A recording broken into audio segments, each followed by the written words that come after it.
বলিউড তারকাদের নিয়ে ভুয়া ছবি, আপত্তিকর ভিডিও কিংবা ডিপফেক কন্টেন্ট ছড়িয়ে পড়ার ঘটনা নতুন নয়। এবার এমন অনলাইন হয়রানির বিরুদ্ধে আইনি পদক্ষেপ নিয়ে আলোচনায় এলেন অভিনেত্রী জাহ্নবী কাপুর।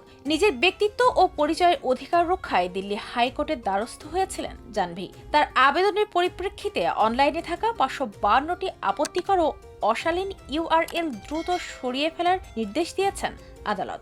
ভারতীয় গণমাধ্যমের প্রতিবেদন অনুযায়ী মামলায় প্রায় 7,000 লিঙ্কের কথা উল্লেখ করা হয়েছিল। তবে প্রাথমিকভাবে যাচাই করে চিহ্নিত 552টি লিঙ্কের বিরুদ্ধে দ্রুত ব্যবস্থা নেওয়ার নির্দেশ দিয়েছেন আদালত। মামলায় শুধু অশালীন কন্টেন্ট নয়, এআই দিয়ে তৈরি ডিপফেক ছবি, ভুয়া অ্যাকাউন্ট এবং জাহ্নবীর পরিচয় ব্যবহার করে বাণিজ্যিকভাবে লাভ করার অভিযোগও উঠে এসেছে।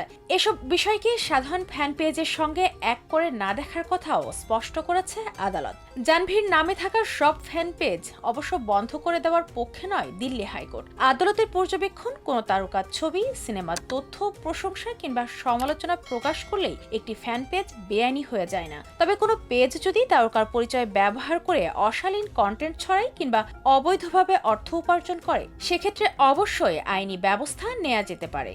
সব মিলিয়ে জাহ্নবীর এই মামলা শুধু একজন অভিনেত্রীর ব্যক্তিগত অধিকার রক্ষার বিষয় নয়, বরং অনলাইনে ডিপফেক ও পরিচয় অপব্যবহারের বিরুদ্ধে তারকাদের লড়াইয়েও গুরুত্বপূর্ণ একটি উদাহরণ হয়ে উঠেছে।